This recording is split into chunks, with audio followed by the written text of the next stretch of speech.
Welcome to Rosie the Reviewer. We're your hosts. I'm Sam. And I'm Maartje. And we like World War II media and we want to talk about it. Welcome back to Rosie the Reviewer. This is the second part of our two-parter on the new season of SAS Rogue Heroes, which came out January 1st. If you haven't listened to part one, go back and listen to it now. We had lots of good chats about the first 3 episodes. Welcome back to George and Ben. George is our SAS Rogue Heroes correspondent, and we're very happy to have them back because they're on every single one of our SAS Rogue Heroes episodes. And Ben is military advisor for SAS Rogue Heroes Season 1 and 2, and he's here to provide us with some very interesting context about filming and the challenges that brings. So we're happy to have them both back. Welcome back, guys. Hello. And this week we'll be talking about episodes 4 through 6. Shall we just dive right into episode 4 then? Yeah, go on.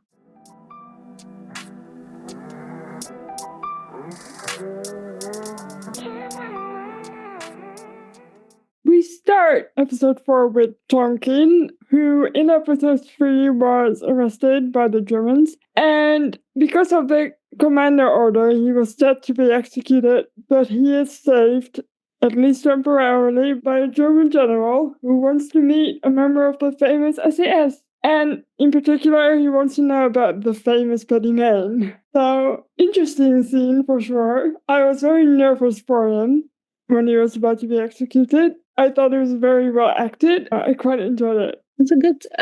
He was saying the names of his loved ones, and that was the bit that really got me. Yeah, he did. I remember having to ask you who's who. But yeah, very moving scene. Also, imagine not knowing what the F the commander order is and then thinking, oh shit, what's going on? This close to being executed and then being saved by a random German. Like, what the hell? Yeah, definitely a few super close shaves in a row. So back in Termally, Reg Seekings, played by Theo Barkland-Biggs, is having a no good, terrible, very bad time. Yeah, he's just having a rough time. He had a rough time with the glider pilots. He's definitely feeling more of the emotional weight. A lot of what they were doing in the North African campaign was dealing with other soldiers. You're striking in the night, and then you're going away before you maybe see the carnage that you wrought. And then now they're going street by street. They're dealing with frightened civilians. It's a very different type of warfare, and he's having a hard time with it. And I thought this was super well acted too. But Reg makes friends with this family that runs the laundry. The SRS are getting their uniforms washed. And this includes a kid named Matteo, played by Luca Morello, who reminds Reg of his nephew. And Matteo's sister, who kind of acts as a translator, her name is Sophia. She's played by Leah Gavino. And there's like a whole scene where Reg is hanging out with the kid and they're playing cowboys and Indians. And it's very, you're like, oh, this is so sweet. I bet this is going to end badly. People having a good time in a war show is you just know this is not going to end well. But that acting from Theo is just incredible all throughout this. And it's so nice actually to see him get the chance to do it.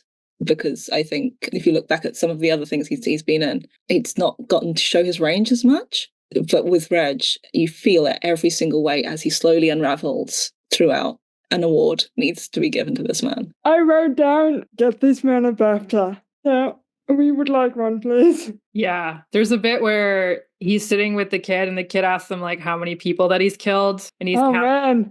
Brutal. The other thing I didn't know until I read the Reg Seekings biography that came out last year is I didn't know that his brother was involved with the SAS and that his brother was at Termally. That's a fun fact that I learned that makes the fact that he really did have such a horrible time emotionally later as well with remembering this even more.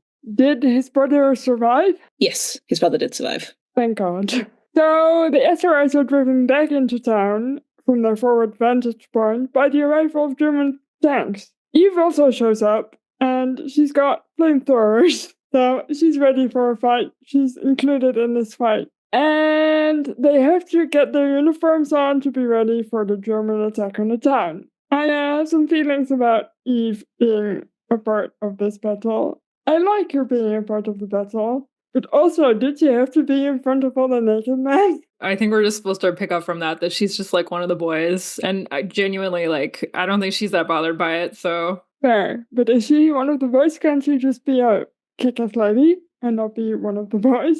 Well, I don't see how her seeing all their dicks out makes her less of a kick-ass lady. Fair. Okay, next. Yeah. So there's this next part, y'all. And this is, I think, sort of based on something that happened in real life. Maybe not specifically like this, but like pretty similar. So Reg's new friends from the laundry, these parents and the teenage daughter and the little boy, they get killed in a shelling. And well, the little boy is still alive, but he's grievously injured. Like all his guts are spilling out. It's an awful sight. Jim offers to mercy kill the little boy, but Reg decides that he should do it. And he does. And then there's a spotter up in the bell tower that's telling the Germans where to land their artillery. And Reg, he kind of loses his mind. He climbs up into the tower and he basically kills the spotter with his bare hands. Man, it's rough. Yeah, this destroyed me.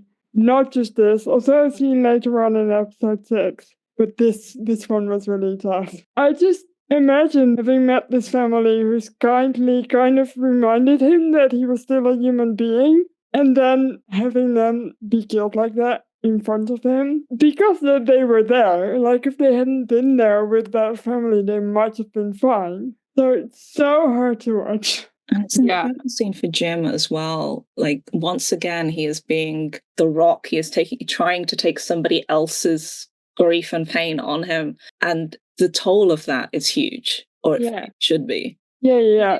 Jim is Jim Elmans, played by Corin Silver, who is back, in case people don't remember. The crux of the show, I think, is this entire bit, because there were sort of reports coming out of the SAS that the men were starting to have problems because they'd been at war for so long, and the kind of warfare they were doing was causing these men to start to show signs of what we now know as PTSD. And one of the most remarkable things that there is out there that I urge you all to go and look at if you haven't done it is there's a series of interviews with the originals that was, I think, filmed either, early 80s. And it was never, I don't think it was ever aired because I think it sort of coincided with the Iranian embassy siege. So it never got aired, I don't think.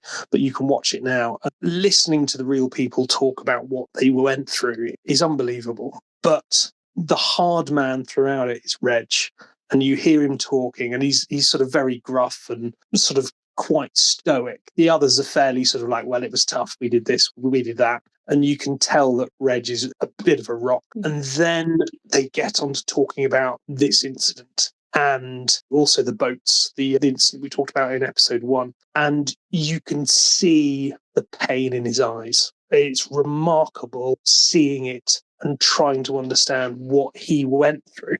And so the thing with the boy is absolutely true. That did happen. It's sort of very similar to how it's portrayed in the show. There was far more troops operating in Termoli. It was a full sort of seaborne assault. And the SAS were recovering. They weren't part of the battle. The battle was happening further north. But then the panzers started to break through, and the order came down the line. Every man was to go up and reinforce the line. And the SAS were recovering, and they all jumped into trucks to go up and help. And the lead truck got hit by a shell. And the account from Reg was almost killed. He was blown backwards in the street. Fraser was almost killed. Fraser pretty much had his hand on the back of the truck. The driver of the truck happened to be my great uncle, which is why I've got such a sort of strong connection with this part of the story. But the man next to him, Johnny Wiseman, the op, survived, but only because he bent down to speak to somebody as the shell hit. And all the shrapnel went over the top of his head, which is unbelievable. But it was carnage. The reports are there were body parts sort of hanging from phone wires, bits of scalp. It was horrendous. And to this day, it's the greatest loss of life the SAS have ever had in one day. They invaded the mainland and lost 2 guys. And then 21 people got wiped out in this truck, including people that had been with them from the very start. And it was impossibly hard on them all. So I think this part of the show is the crux of the whole thing. Absolutely.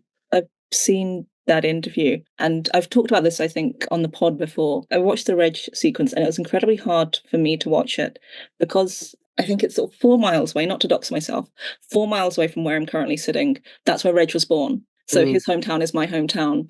The accent he has is the accents, of my relatives or my friends' relatives. And when he's talking, he is like a classic Fen uncle. That is that tough sort of persona. And to watch him break, it felt like watching a member of my family break because it was so familiar. It's an incredible interview. Yeah, tough stuff. But the one thing I do want to say is there were sort of 4,500 troops involved in the attack on Termoli. There wasn't just 35 of SAS blokes, but budgetary concerns meant that we couldn't portray another seaborne assault, which is why we get this sort of smaller version that we've got. But it wasn't 35 men that held out against an entire Panzer division.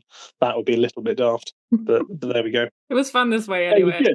They were good. They weren't that good. So this battle ensues and continues, and SAS shows up, and they kind of save the day a little bit. Bill explains that Bill Sterling why GHQ wanted the lads to wear their uniforms. It's because if they were captured by the Germans and shot under the commander order, it would be a very clear war crime, and then they would be able to hold them responsible. So instead of their fancy Italian outfit, they should wear their uniforms. Yeah, that's fucking grim. If you guys got captured, which we thought was a possibility, they would have shot you guys. But at least if you were wearing your uniforms, we'd be able to say that it was a war crime. So I'd like to point out that bit's not true. That bit didn't happen. There wasn't concerns about that happening. The SAS weren't going around dressed how they were in the TV show. So that's sort of a Stephen Knight creation, but an interesting one nonetheless. For sure. I think it helps put it a bit more into perspective for people who aren't as familiar with all of this. And it's good characterization for Bill Sterling as well, I think. He's got that edge. He's thinking in a different way. And you can see that he's not just being a stick in the mud. Mm. Bill Sterling never actually went to Italy. He never actually deployed. We'll get onto it when we start talking about Speedwell, but he always viewed his position being back planning, back sending the troops out rather than being there with them. Whilst it's utterly correct, there are some people that criticised him for that, but no, he didn't sort of arrive in jeeps. There was a section of jeeps led by Roy Farron of 2 SAS that did help out, but it wasn't quite how it's portrayed in the show. They didn't come in and save the day quite in the fashion that they do, but it is a nod to the truth, if not quite the truth. Did they at least have flamethrowers though? I like the flamethrowers. I don't think they did, no. And I think a flamethrower against a tank is pretty unhelpful unless you get up really, really, really close. Tanks are pretty robust. But yeah, the flamethrowers were a fun toy to play with. They were practical, they worked. And the guys were using them for real on set. And there was some very, very courageous stuntmen being set on fire, which was a remarkable day on set. It's not every day you get to do that. I didn't think we would. I was like, how are we going to film this? There's no way we can possibly have real ones. And the SFX department made them, and they were remarkably good. Amazing. Yeah, so we get a card that reads, between the 3rd and 5th of October, 1943, 21 members of the SAS/SRS died in the defense of Termoli. The entire 16th Panzer Division was held at bay long enough for relief to arrive. Termoli was saved, the line held, the Allied advance could resume. Like a little breath, finally, after that long episode. It does feel long, doesn't it, this episode? It's like, when does it end? So much stuff happens in it. Yeah. But I mean, that's the same with every SAS episode. Streamline a little bit here, cut a few things out here. Put it back in there. Yeah. Skip 6 months here, come back to it. Yeah. 6 months later, yeah. The history gets a little bit chopped and changed around, which I'm sure we're going to talk about next. We don't look at the timeline too closely. I think it's best not to. It's best not to. It's the spirit of things rather than by the letter. I think there's a speech in season 1. It would take 3 months in the course of one speech to make it up. It's okay. It's all good. Yeah, a lot of the raids all happen on the same night, whereas in the real world, it took them sort of 3 days to get there, 3 days to launch the raid, 3 days to come back, and it was all happening slightly different times. But, you've got to make good TV.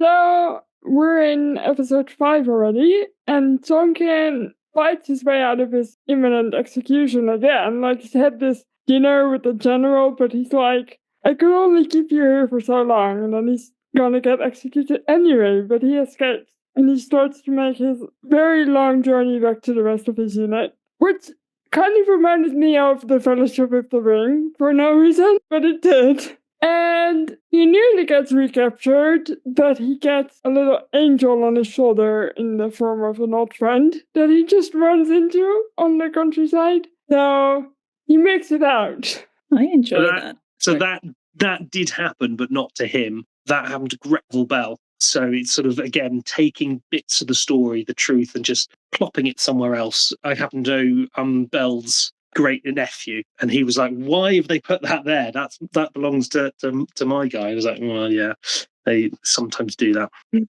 Yeah, it was it's a whole, I mean, we're talking about it now, but it happens throughout the episode. You're just seeing these various scenes of Tonkin making his way back to the rest of the group and having a big adventure by himself.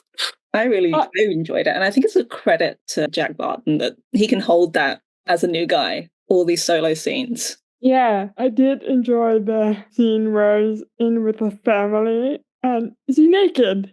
Do I remember being naked at some point? It just made me laugh. Like, how many times can this guy escape?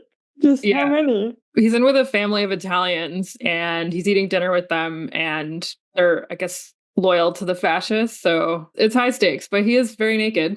On October 7th, 1943, the SRS hold a funeral for everyone that they lost defending Termoli. It's a huge bummer, to put it mildly. Reg is having a bad time. They're listing off the names of the guys who died, and he's listing off like himself and other people who are very much not dead. So he's having an entire spiral about this, understandably. And they have a bit of a wake. They're all drinking, and it turns into a brawl. It's a whole thing with Pat Riley and the Italian partisan. I don't remember his name, but I always call him the guy in the hat. Anyway, they're like sort of fighting over the female resistance fighter. It's like a little love triangle thing. Anyway, and all of this gets ended by the arrival of General Montgomery, played by Con Neal, who basically, he brings them these new berets that they have to wear, which they're not very happy about. They have to like line up and be inspected, and they're hammered. So you can imagine how that goes. Dave Goshaw and this Bobby. Amazing. Can we talk a little bit more about the funeral scene? Because, oh my God, it breaks my heart. And George and I have been talking about it for a bit. I know Ben will want to say something in a minute, I think. Even Jock McDermott breaking, and we were talking about this before, that I thought it would have been better if that didn't happen, and then George convinced me that it was a good thing that it happened. So this scene is just it's made me think. To elaborate on that, the conversation we were having about was whether it felt stronger sort of to have Reg have a breakdown on his own where he starts reeling off that list of names, which is an incredibly effective and chilling scene. But earlier, Jock isn't even able to speak the names. And so the conversation was about whether or not it was better to have the two or the one. And I think by having Jock not able to say anything, it actually puts it in perspective that this isn't a guy who's having a reaction to this theatre of war. This is everybody who is under strain, who is experiencing trauma. Nobody is left unaffected. And that then, with Reg reeling off the names, you do get that sense, actually, yeah, nobody is coming out of this unscathed. Yeah, and I mean, people have different coping mechanisms too. Even seeing Jim trying to deal with Reg in this scene and previously, for some people, their coping mechanism is, if I'm helping you with your grief, I don't have to think about my shit. Like, I can pack up my troubles in my old kit bag and smile. Yeah, every time I watch it, the scene, I've seen it a couple times. It just makes me cry every time. And I don't cry like super much during this. Well, I do when I see Reg, just anytime I see Reg. But it's just a tough scene, and I like that in the show it's given the time it needs. Like, it's a fairly long scene. It feels very respectful to all the men that died. What was that like for you, Ben, to have that scene in there? Because I can see you kind of thinking about it. It was very hard to film. I think the surprise was that the art department, again, Paul Cripps, who was the art director, had made crosses for every single man that was there. You sort of get a glimpse of some of them in the shot, but they had got all the names, all the post-nominals, all the numbers, and they'd done it perfectly. And it made it very real. And I think everybody on that set was feeling it. And it took an entire day to film. It was a tough one. Theo was great. I think he put his heart and soul into that scene. And yeah, it shows. It's so good. It is a tough, tough, tough watch. I think you're right about Mark McDermott, and it's showing that actually this isn't just Reg. This isn't a single person. This is them all bubbling under the surface. I think originally in the script, it says that Jock can't read out the names. And I misunderstood. I thought they were suggesting that Jock couldn't read, rather than Jock was so caught up that he wasn't able to read. And just everybody on that front row, and the guys behind as well, all the supporting guys as well. It just, everybody was feeling it that day, for sure. Yeah, it was done exceptionally well. And Mark Riley is such a, he's a big actor, so it was nice to get to see him, to get to use some of his acting chops for that, because obviously he's a little bit there for comic relief. That was quite nice to have a little bit of a more emotional scene from him, so I do like. I will also confess that I mainlined The Last Kingdom every single season when I was sick in November, just before this. So I was very much on the Mark Rowley train.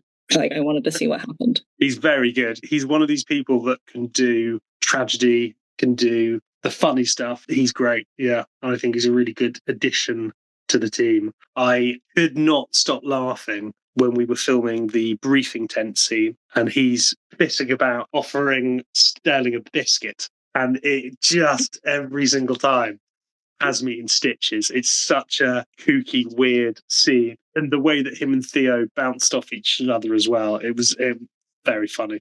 Very, very good. So Eve talks to the general, and she makes her case for the Free French, because obviously she wants them to be a part of the whole thing again. And she also hangs out with Bill, and we learn that it was he who recommended to Montgomery that the SRS go back to being the SAS. And he's the one that said that throwing men like these at machine guns is an insult to their courage. So he's actually quite on the right side in this story. He also explained that he's been deliberately provoking Paddy a little bit so he can have something to fight against, which I don't know how I feel about this, to be entirely honest with you. I don't know if he needs it. There is an element of stripping Paddy of his agency. I think it's possibly where it works in the narrative, but also, again, I think that's possibly where some pushback does occur. I do quite like the Bill and Paddy competitiveness, but it felt kind of a little bit fake to me. The whole I don't like you, you don't like me. I don't know if I really bought it. One thing that I did think was good was that, I mean, Paddy doesn't really get along with David either, but you can tell that he at least respects him on some level. And that was completely absent in this back and forth with Bill, which I thought was quite clear. And I liked that. I think it's slightly unfair on Bill, because I understand why it's done for the story, but in the real world, Bill was there at the start. Bill was running the Commando Training Centre when all of these guys turned up and joined the Commandos.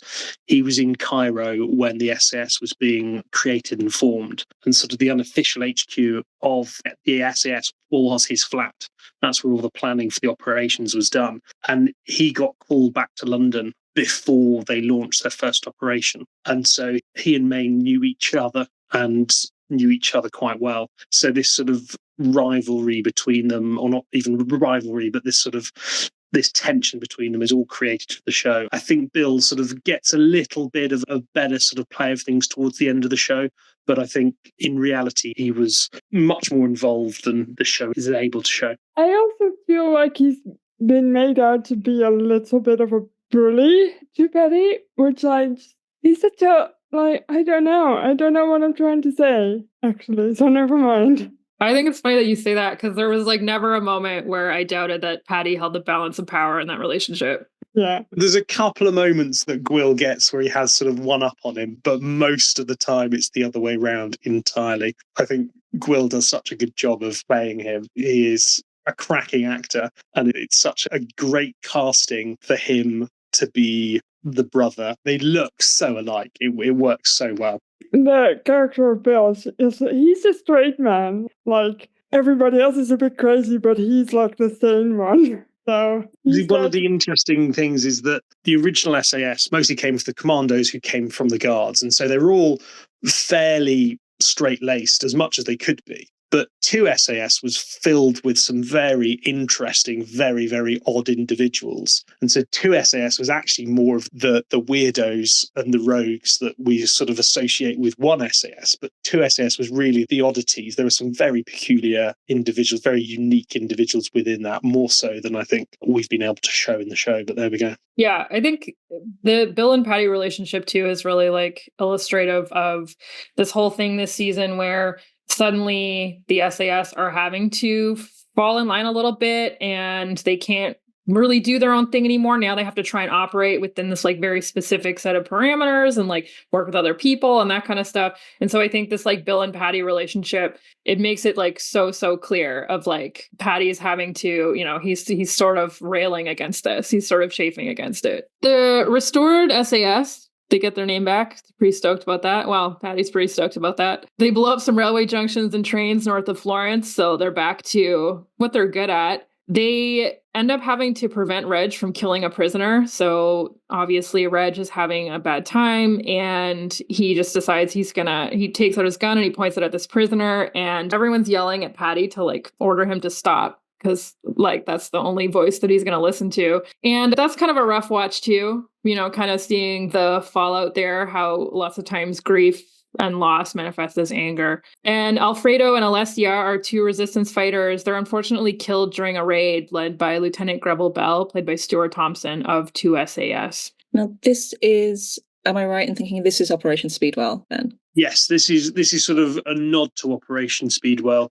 Do you want to talk about it, or shall I? Or do you want to start? Please go ahead. You sure? Yeah. So Operation Speedwell was one of the first operations that 2 SAS did, but it happened a lot earlier than we're showing in the story. It actually happened before Termoli and before Operation Husky. It was sort of a build-up operations to Operation Husky, and it was dropping troops behind enemy lines to blow up trains and railheads and things, which is much more of what 1 SS we're used to. There is a bit of truth to that sort of rivalry about 2 SS getting to do what 1 SAS was supposed to be doing. But these operations didn't go particularly well. Greville Bell won an award because he basically took over his chalk. So they were dropped in 2 chalks. The commander of one of the chalks was a guy called Pinkney. Pinkney was never found after the drop. They dropped at night, and the suggestion was that he was injured, and he was later found, and his body was interred, and they think that he was shot and killed. But nobody really knows exactly what happened to him. But Greville Bell took over the mission and sort of turned it into a success. But he then had to extract himself back to friendly lines, and it took him, I think, 2.5 months. They were gone for a long time. So Greville Bell wasn't sort of involved in sort of Termoli or anything like that, but Speedwell was his thing. So I will leave George to talk about the rest because I just would talk for hours. It's good to talk for hours. I'd seen you flinch when I'd said it in the recap at the sort of the wrong place because of the show timeline. And I thought, I know why that flinch has happened. It's the flinch of like, oh, it's not as realistic as it could be. But, you know, it's very difficult to get all of these events in at the right time. So at least they're telling a bit of a story about Speedwell. It doesn't really happen how it happens in the show. In the show, they're joined by 1 SAS. In the show, they drop in jeeps. And again, that's not true. They went in on foot and they weren't wearing the Denison smocks for that you see, but that's a style choice because they look quite cool. But do you want to talk about the ribs and I did. What else happens to the other blokes? Yo, the ribs are fucking gross. I hated that sound. I knew it was coming the second time, and I was like, la la la la la. But that's true. He did bust some ribs. He landed pretty badly. He did all of that and escaped with cracked ribs. I cannot remember this. Oh, he's standing talking to them, and there's this like horrific noise, and they're like, "What's that noise?" And he's like, "Oh, it's my ribs," and they're going like, yeah, it's so yucky.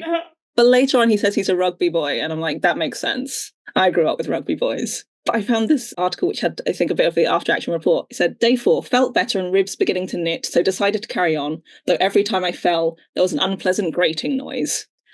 Like, okay. Grim. But it's fantastic. And the face, like, unnerving Paddy Mayne with the sound of your ribs is an achievement. I really enjoyed Anthony Greville Bell in this because I feel he was quite an odd duck. He was. He arrived at 2SAS and was immediately caught trying to sneak ladies into the camp. And Sterling punished him by sending him off for a stint with Popsky's army. So if you don't know about Popsky's army was like the LRDG and the SAS combined. It was a little sort of private group of violent men roaming around the desert in jeeps. They were the people that the LRDG and the SAS went, they're a bit much. And so Greville Bell got sent to them in shame and had to spend a few months with them, which he found quite tough. And so he was a bit of a playboy. He was a bit of a dude who we don't really see that in this, but he had a very interesting career afterwards. He wrote a few films and was quite the man about town. It were head up here. I think one of the films he wrote was Theatre of Blood, I think. Yes. And so that had Vincent Price and Diana Rigg in it. And of course, Diana Rigg married Bill's son, I think it was. Yes, so Archie Sterling, I think. Yeah. So there's a sort of a whole connection there, yeah. Oh, I just thought that was fun. And it's a great film. It's a great film. I haven't seen it myself, but I have heard that it's good. It's a very campy horror. Yeah, the soldiers being rounded up, which I think we're going to talk about next, but that is all real. And I'm very glad that we got to portray that because, but I'll let you guys talk about that. Also, just quickly, R.I.P. Alessia, a female character with lines, and your undignified off-screen death. You do get a nice Bet Riley and Jim Emmons moment right after he figures out she's dead. Yeah. So they get a little moment together, which is nice, but dead. Yeah. Right. So we get a little card that says the first SAS to die as a result of Hitler's commando order. Corporal James Patrick Shortall, Sergeant William Johnston Foster, Captain Patrick Lawrence Dudgeon, and parachutist Bernard Oliver Brent. Captured, disarmed, executed. Which is fucking grim, y'all. The way that just appeared on the screen, like one word at a time, was something. Yeah, but so glad it was included. And this is going to sound weird, that visually it was included as well as a card, because that felt very powerful. And it felt sort of a really good way to sort of honour this happenstance. Yeah. Go ahead. I wish they'd included Pinkney in it as well, but there wasn't time to tell his story and what happened to him, and nobody really knows. So his name isn't on there, but there was a fifth man that was probably killed at the same time. Or not at the same time, but in the same operation. Yeah, and as we referenced in the first episode, Captain Patrick Dudgeon was the one who was on the Sark raid. That was the sort of genesis of the commando order in the first place. Was Pinkney on that raid as well? Yes, Dudgeon was on that raid, which makes it the sort of circular of it, him potentially being part of the cause of it and him being one of it's just one of those weird history coincidences that not on opposite sides of the world, but thousands of miles apart, two separate incidents linked by him. And there we go. I wonder what the Germans would have thought knowing that, and how would that have changed things? Would they have stopped at that point and go, right, we've got the guy, or not? But yeah, bizarre. If you needed any more evidence that Nazis were bad. What? There is a letter out there that was written by the officer that executed Dudgeon and Brunt, and it's a beautiful letter because it's written to Dudgeon's father, and it's explaining how his son died and the fact that his son died with his eyes open, died on his feet, didn't want to blindfold. And it's another remarkable little bit of history that unfortunately we didn't have time to tell, but it's a hugely powerful letter, and it reminds you that not all of the Germans were bad. There were a lot of good people caught up in difficult situations. Yeah, I was rereading a bit of the McIntyre book today, and there was a part when they're in France where, a whole bunch of them have been captured, and there's just like a whole passage where he talks about how none of the Germans wanted to carry out the commando order. They kept passing the buck. It's like, okay, well, get that guy to do it. And that guy was like, well, I don't want to do it. A lot of them knew that, like, this isn't right. And it was just an unfortunate happenstance all around. Because it's an easier story to tell, because the Germans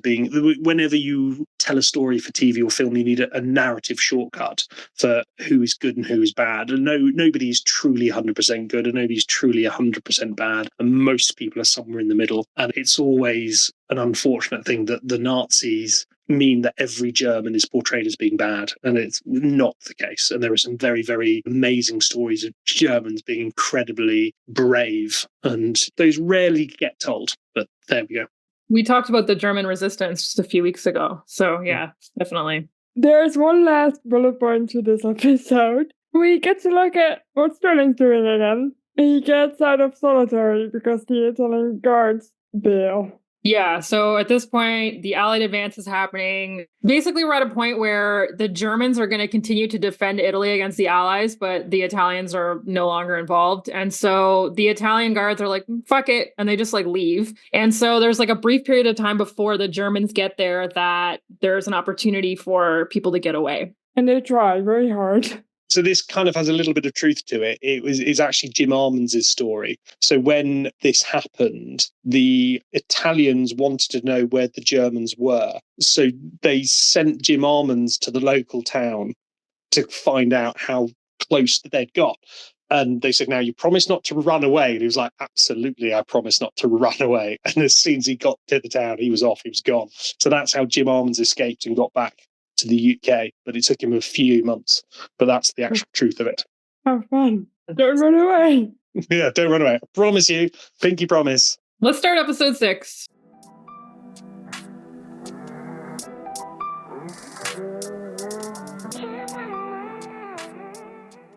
So, where we left off, obviously, Sterling has maybe a chance to escape from the POW camp. So the Germans show up. He kind of hides away from them in a little hidey hole, and he's hanging out up there. The Germans are clearly here to stay, like they're settling in. He's like watching them have a shower. It's the whole thing. And then ultimately he ends up getting caught. And because he's been such a bad boy and attempted to escape a few times, they're going to send him to Colditz, which is the unescapable of unescapable POW camp, supposedly. I really enjoyed him putting on a German officer's uniform and just walking into a room full of Germans. Yeah, it was pretty funny. I mean, even though you knew it was going to happen to him. I can't remember if you see it in the episode or not, but one of my favourite bits is when Sterling tries to put on the Germans' clothes and they're way too short. And so he's going out there with sort of like, and apparently this will happen for real.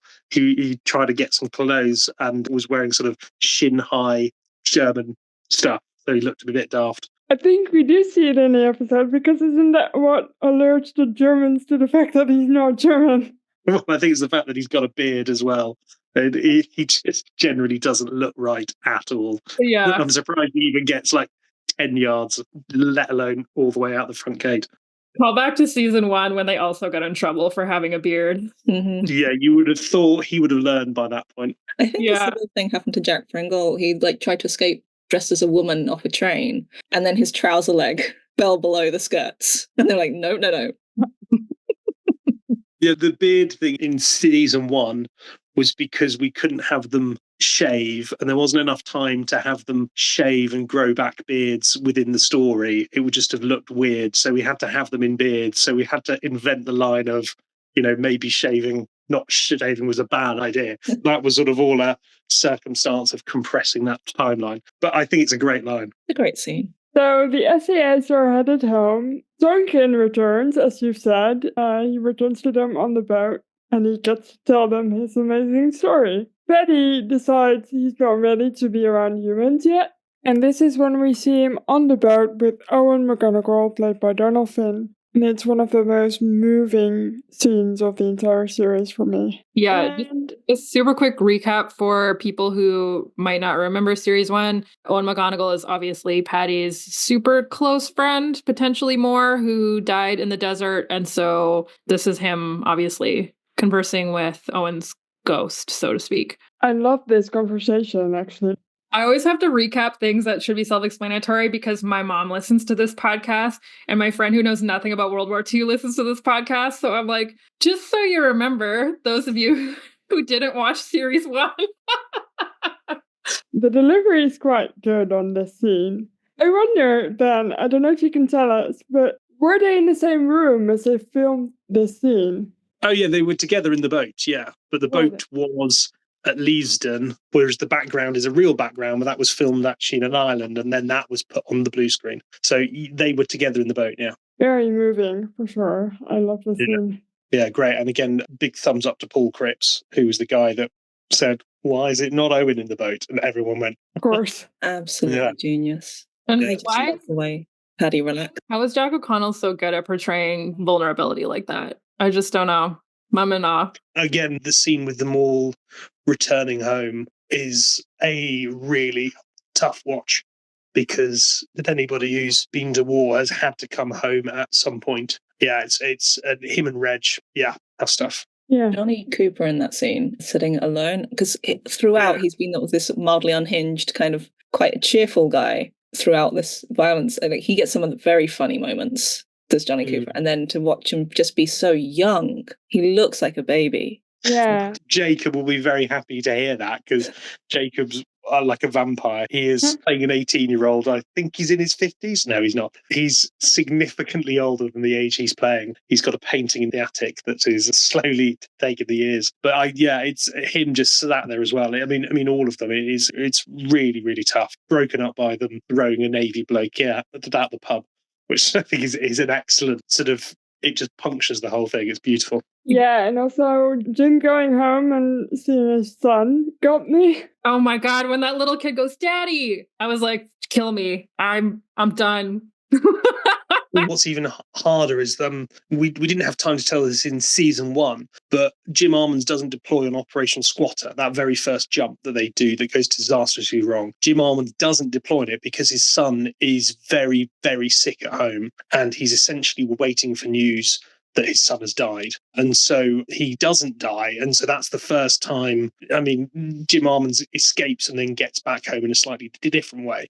But that is the first time he's seen his son, would have been since he left, so 2.5 years. And the son has almost died in that time. So there's a whole layer to that. Wow. Yeah. But just the entire montage of everybody coming home is great. Yeah, I feel like this montage of them all coming home is like, it's crazy how much emotional weight that has, like how much emotional heavy lifting it does in the episode. And just, it's obviously not a battle scene or anything, but it's just like this very, very quiet fallout that's just devastating. And it's so short, too. Like, it's short clips, and yet they work so well. Generals Montgomery and Dempsey's played by Edward Bennett, inform Bill Sterling that when the invasion of Northern Europe happens, the SAS are going to be dropped 30 miles behind enemy lines 36 hours before. Being dropped 30 miles behind enemy lines 36 hours before is a dogshit idea. Bill hits the roof, understandably. He ends up spilling the beans to Paddy, which he's not supposed to do. And they end up finally presenting a united front. They tell Dempsey that his plan sucks together, and Bill's about to get in some trouble because he wasn't supposed to tell Paddy, and he also wasn't supposed to question orders. So I like the bike scene that's right before it, where Betty's running to get to this meeting and then steals a bike from a police officer. It is nice that sort of immediately after he speaks to Owen, he just goes right back into like, oh, no, wait, I'm a menace.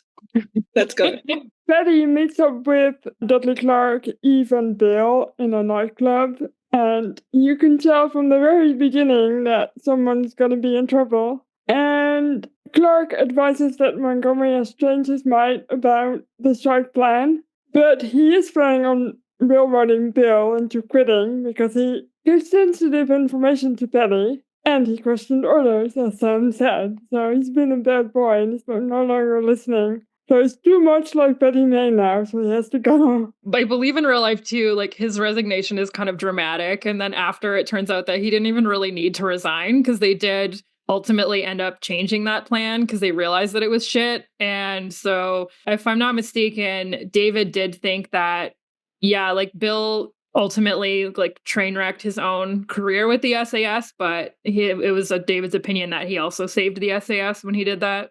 That's also a sign to a person, maybe to think about your plan again. Yeah. Somebody of that caliber, 1 goes crazy, 2 leaves. This is basically true. That's kind of what happened, but it wasn't to Montgomery. It was to Browning, who was the head of sort of the airborne troops. It was him that Sterling had the fight with, and basically told him that his plan was, as you so adequately put, dog shit. And yeah, that bit is pretty much true, and it's quite a good end for Bill, I think. I'm just sad that we won't get any more Grillons. Well, you never know. If they bring back Eve from the dead, you know. I mean, And they've got Almonds, and they've got Cooper, and they've got Riley, who were never in the Sicily campaign because they were off doing things. You know, if they can bring all of them back, why not? Well, start the campaign now. Write to your MP. Yes, definitely write your MP. That will definitely help the situation. which MP would it be, the Dutch one or the British one? Well, All of them. Just blanket them all. You know, they've I'll got write nothing to- on at the moment. I'll write to my MP because honestly, like, why not? Yeah, so there's a scene where there's like a big fight at the Ritz. All the SAS guys are there and they get into it with some American Marines. And I kind of hated this scene because the American Marines they get into it with are black. And we've talked about this on the show before about basically all the bullshit that black Americans had to go through when they served in World War II. So I just didn't really like that they were like, yeah, here's this fun scene where they're fighting some Americans, but it's like the literally most like oppressed, put upon Americans that served. I understand your problems with this scene, and I would like to defend it, saying it's completely unintended. The idea was just that they're having a fight with Marines. What you always get with TV shows is how can we make this more representative? And in this case, they've decided the cast, they've not tinkered with those, they've stuck to the real stuff.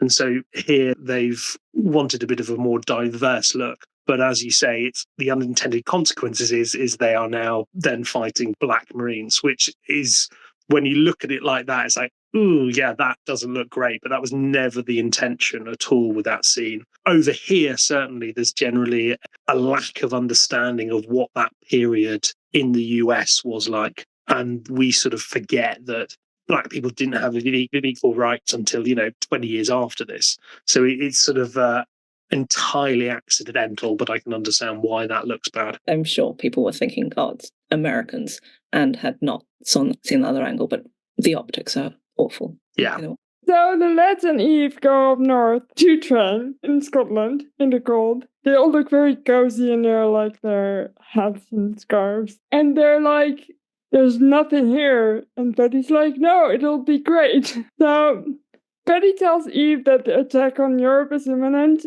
and we close with the SAS on our way to be dropped into occupied France on June 6th, 1944, which is D-Day. And we get... is an incredible cliffhanger. It's a very good one. And we get something we talked about in our previous episodes, Paddy Mayne and his record player. It's so fun. And also, there's a really fantastic shot where he's in his little sort of sadness sweater and he's carrying this gramophone. Hang on, what did you call it? Sadness sweater? Yeah. Should I be more respectful? You describe it, and I'm sure people can picture the sweater that you're talking about. But it is a lovely scene. I think also that brings me back to when I say there is some lovely Paddy Mayne in this. And there's something sort of very real Paddy Mayne in this. Yeah. And I think that does get forgotten sometimes. True. There's another moment earlier where he's with Fred in is it a church that they're in? And he's like, you can either take some medicine or you can read William Blake. And that's another one of them. Yeah, that's in the monastery in episode 5, After the Wake. So that's another one of those quieter leadership moments that I really appreciate. Yeah, it's good. But what a cliffhanger for season 2. Like, we need a season 3 now, right? We can't just skip D-Day. Write to your MP. Yeah. Write to all of your MPs, every single MP you know of. You need a season 3. Yeah. Agreed.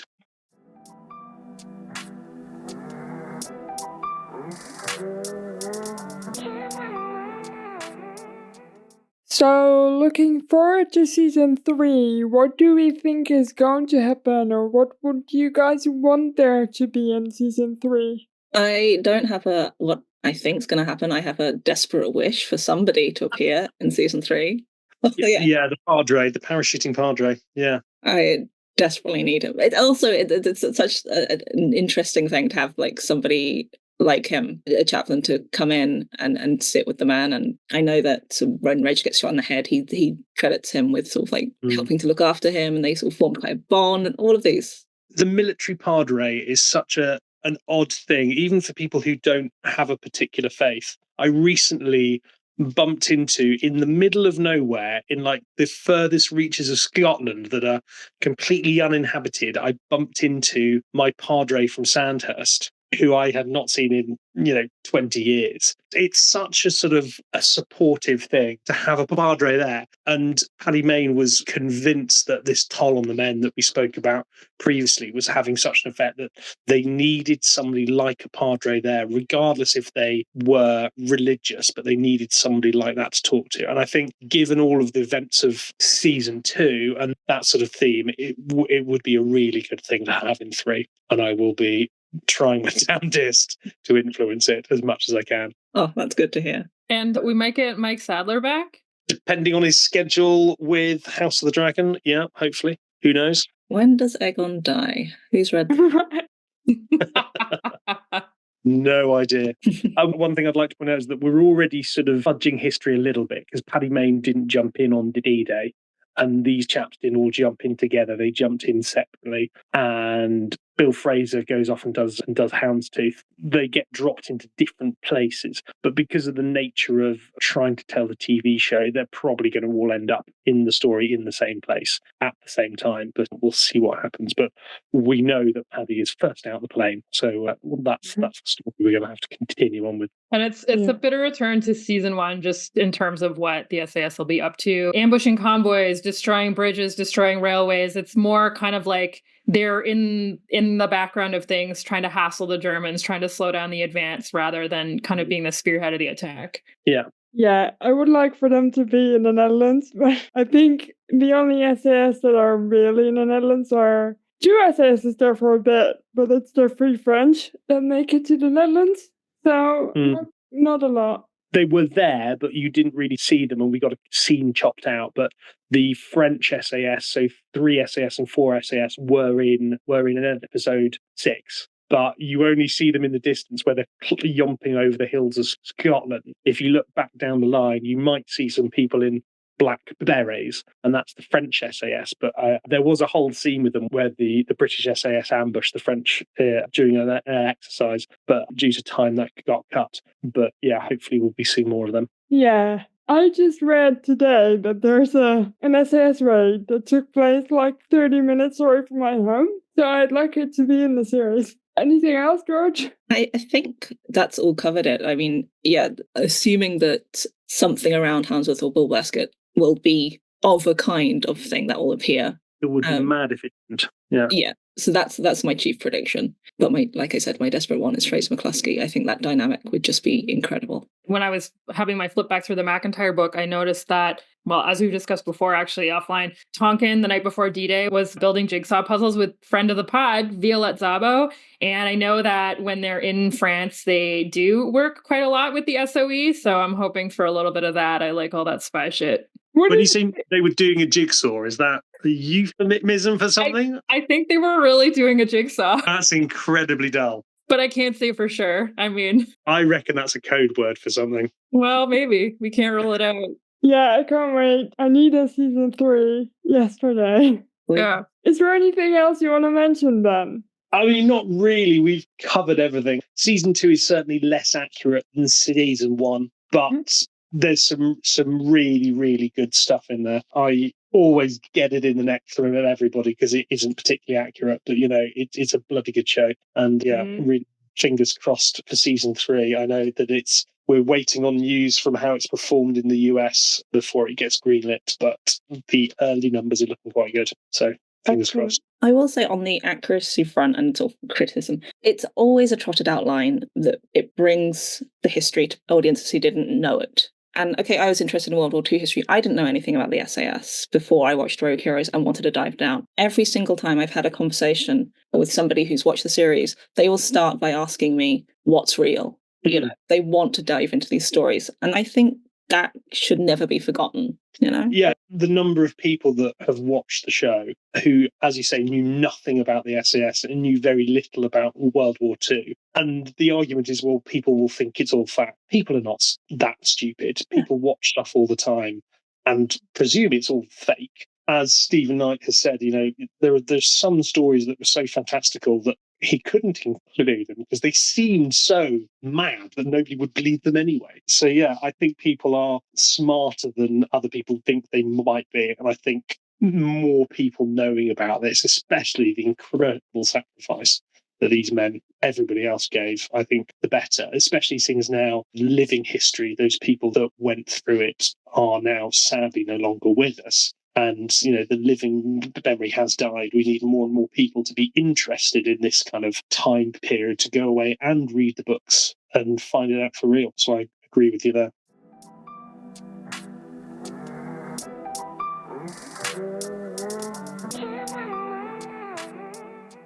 On that note, Marcha, can I do my 3 book recs? I just have 3. Before you do your book recs, we usually rate a show. Do we want to rate this one? Yeah, I mean, I think we should rate season 2 for sure. What are we rating it out of? Let's rate it Regis Donkeys out of 10. All right. What did you rate the first one? Gosh, ill-advised jabs at Patty Mayne using Irish as a adjective, I think. Something like that. It was really long and it was very difficult to say.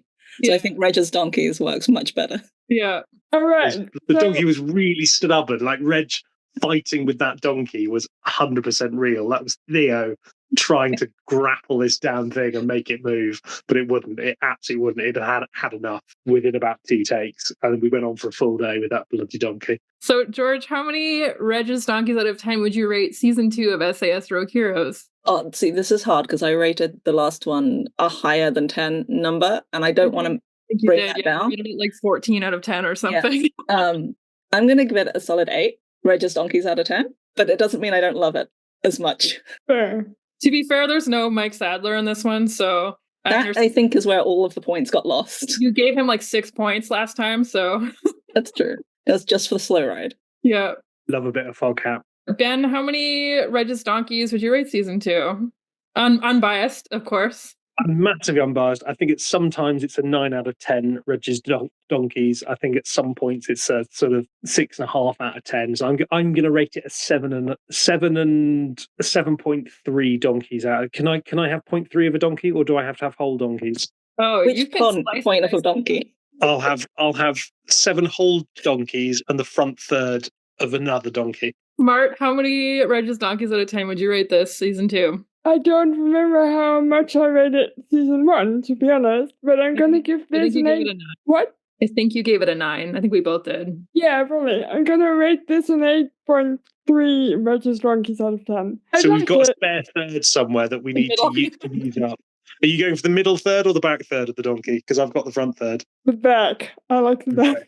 I really enjoyed the show. I feel like I rated season 1 slightly higher because it was new and I'd never seen anything like it before. So I've gotten used to the quality now. So that's why it's slightly lower. I'm going to give it an 8 Regis Donkeys out of 10. I super enjoyed myself. So yeah, definitely not me saying that like season 2 is no good or anything. I mean, an 8's a really good mark, but we definitely rated season 1 super, super highly. So, you got to have somewhere to go from there. But I always enjoy the combat scenes. I do like how it's a bit funny in places and a bit cheeky, and I like the music.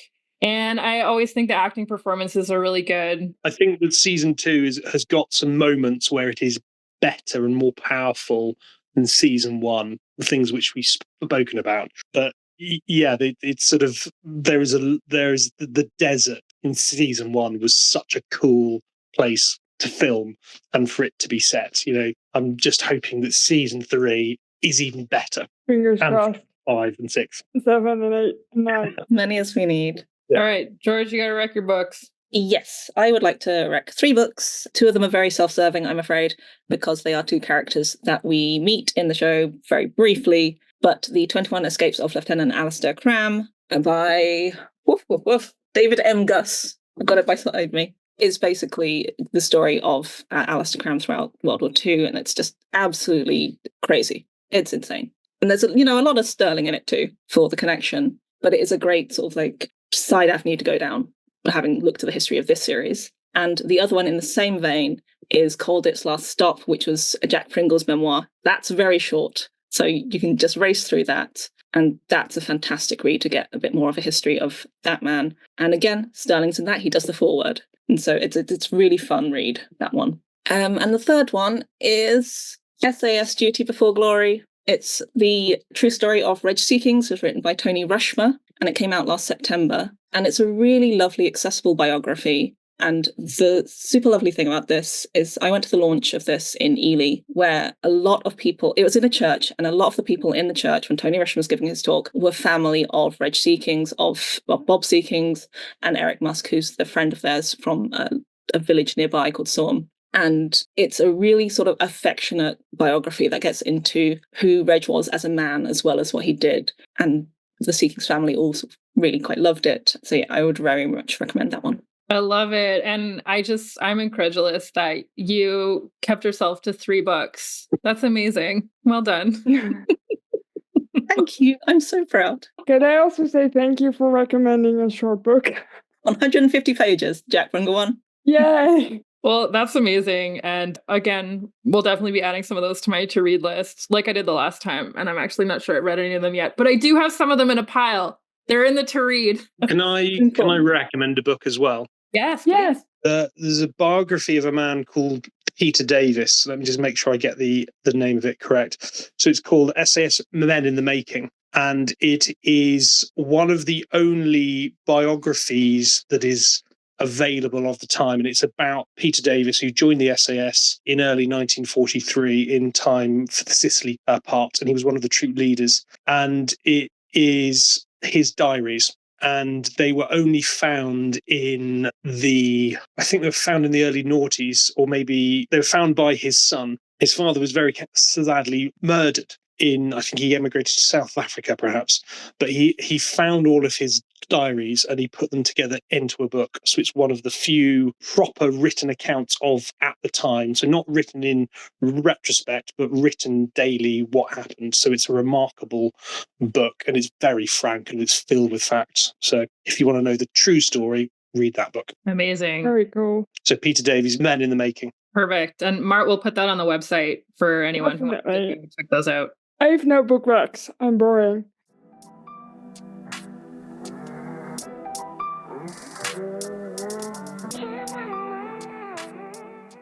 Thank you so much to George and Ben for being here. Yeah, honestly, I don't think we could do it without you guys. You have so many good insights, and I think people are going to love these episodes. You can follow Rosie the Reviewer and rate us 5 stars wherever you get your podcasts. You can send it to a friend. You can, send it to Regis Donkey, send it to whoever you want. You can visit our website. MP. Yes, send it to your MP with a strongly worded letter about getting a season 3. You can visit our website, rosieTheReviewer.com, or you can follow us on Instagram at Rosie the Reviewer Podcast. Thank you so much. See you next week. Bye.